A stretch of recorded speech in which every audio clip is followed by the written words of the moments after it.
We also discover that Paul made it a practice to pray. He says, I pray always for you. I'm just constantly praying for you. And he says this in all his letters to all the churches. This word pray is proseucho. It's in the present active indicative in the Greek, and it means that I am continually, moment by moment, in prayer for people. It's interesting that it kind of begs the question again, is like, well, how and when are we supposed to pray? Well, there's a lot that we could talk about related to prayer, but I'll simply say that the Bible actually has encouragement for us. In Psalm 5, it says, pray early in the morning. That's a good time to pray. In Luke chapter 6, it says, pray in the evening. Evidently, that's a good time to pray.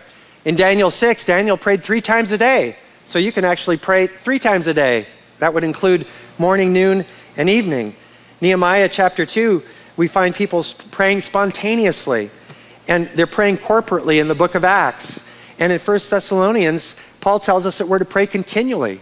How do we do that?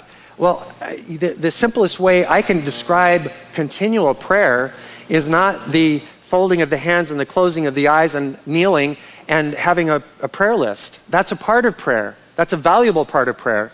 But praying continually is just having an ongoing dialogue with God, because he's our friend and because he's our Savior and because we have a life in front of us every day. Today, you've got this life. It's just a gift to us. We've got 24 hours in a day, and we, of course, we're awake for only a part of that.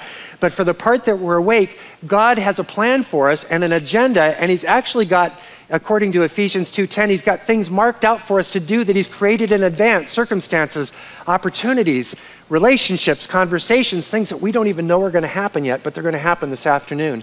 And because God has got this plan, and because we're his servants, we come along in prayer and we say, God, I want to be a part of your plan. Don't let me miss anything.